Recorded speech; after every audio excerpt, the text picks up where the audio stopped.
Tchernobyl a été frappé et désormais l'énorme enceinte de confinement qui recouvre le réacteur accidenté présente des fuites. L'Agence internationale de l'énergie atomique tire la sonnette d'alarme. Que s'est-il passé exactement?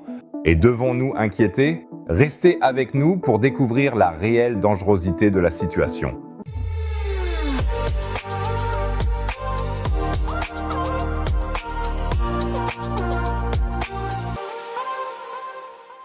Une attaque de drone, une explosion massive, du feu et des trous dans l'un des édifices les plus imposants de l'humanité. Mais ce qui ressemble à un blockbuster hollywoodien est en réalité une amère réalité à Tchernobyl. Si vous souhaitez toujours être informé de ces développements brûlants, des percées scientifiques et des secrets les plus fascinants de notre planète, alors abonnez-vous directement à la chaîne.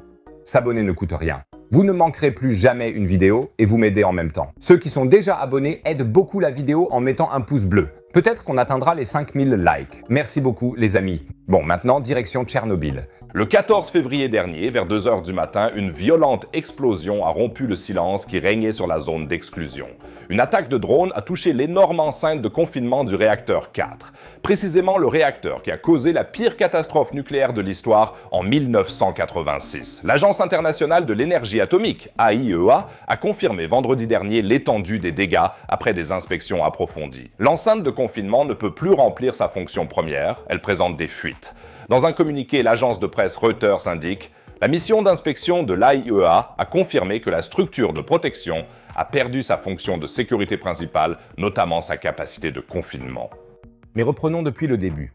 De quoi s'agit-il exactement ici? La structure dont il est question porte le nom de New Safe Confinement. Cette structure gigantesque est vraiment impressionnante. Haute de 108 mètres, soit plus que la Statue de la Liberté, elle mesure 257 mètres de large. On pourrait donc facilement y loger un stade de football entier. Son poids total est de 36 000 tonnes d'acier. Entre 2010 et 2019, cette structure gigantesque a été construite pour 1,5 milliard d'euros et posée sur des rails au-dessus de l'ancien sarcophage en béton fissuré. Ce vieux sarcophage avait en effet été construit à la hâte en 1986 après la fusion du cœur, dans des conditions d'irradiation extrêmes et avec une durée de vie prévue d'environ 30 ans seulement. La nouvelle enveloppe devait durer au moins 100 ans et non seulement empêcher la fuite de particules radioactives, mais aussi créer un espace protégé pour le démantèlement futur du réacteur détruit.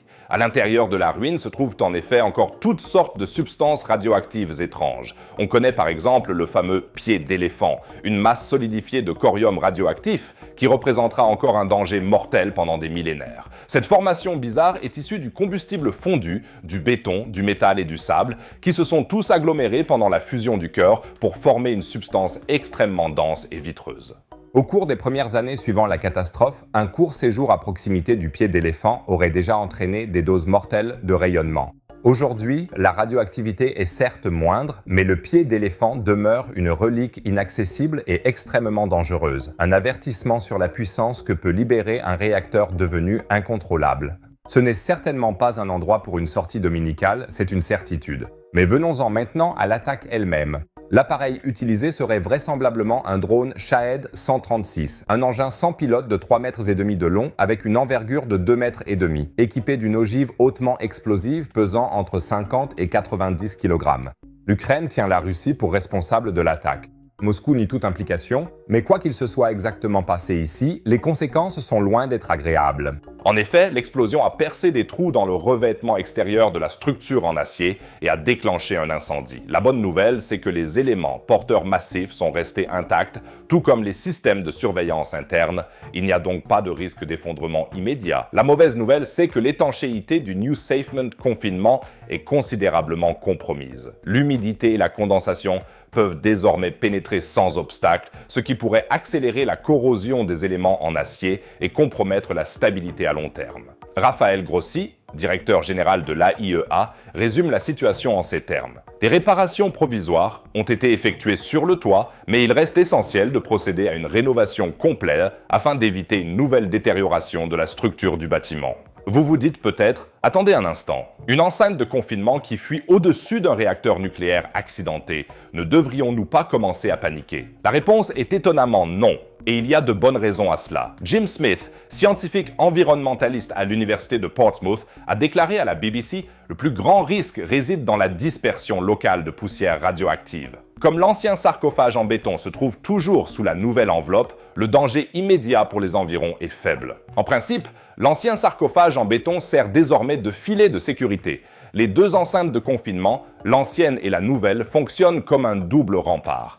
Même si l'enceinte extérieure est endommagée, le sarcophage intérieur continue d'empêcher la fuite de grandes quantités de particules radioactives et en effet, l'AIEA n'a jusqu'à présent mesuré aucune augmentation significative des niveaux de radiation en dehors de la zone d'exclusion. C'est rassurant.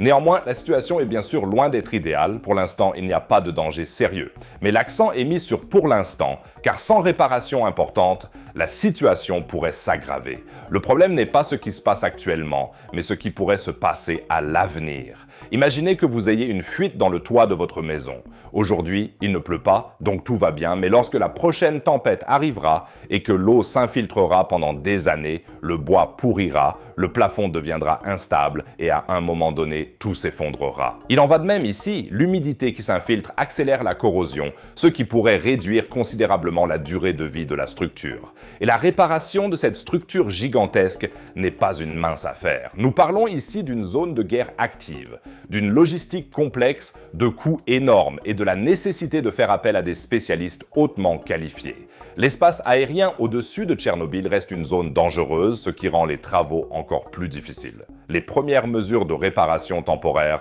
sont prévues pour 2026, suivies d'une phase de rénovation plus importante. C'est une course contre la montre et contre les éléments. Le rapport actuel a également été rédigé dans des conditions extrêmement difficiles. Le communiqué de Reuters indique « l'AIEA a mené l'inspection parallèlement à une enquête nationale sur les dommages causés aux sous-stations électriques par la guerre qui oppose l'Ukraine et la Russie depuis près de 4 ans. » Oui, et l'ironie de toute cette histoire est quelque part amère.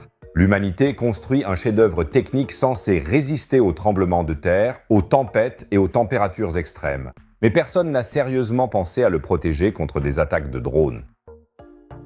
Les ingénieurs n'auraient probablement jamais imaginé que leur construction serait un jour la cible d'attaques militaires. Les temps changent. Tchernobyl nous montre une fois de plus à quel point les systèmes de sécurité peuvent être fragiles et combien il est important de protéger ces installations, même en temps de crise. L'ombre de 1986 continue de planer sur ce lieu et chaque incident nous rappelle que les conséquences des erreurs humaines, et dans ce cas, des actes de guerre peuvent perdurer pendant des siècles. Je vous tiendrai informé de tous les développements à Tchernobyl. Alors abonnez-vous dès maintenant à la chaîne et n'oubliez pas de mettre un pouce bleu pour qu'on atteigne les 5000 likes. Et maintenant, ça devient vraiment passionnant. Car tandis que nous nous occupons ici des catastrophes terrestres, quelque chose de fou se prépare dans l'espace. De violentes explosions se produisent sur l'objet interstellaire 3I Atlas. Et ce mystérieux visiteur, venu des profondeurs de l'espace, se rapproche de plus en plus de la Terre. Que signifient ces explosions et devons-nous nous inquiéter? N'hésitez pas à cliquer en haut à droite sur la vidéo affichée pour voir les images originales, c'est vraiment très passionnant.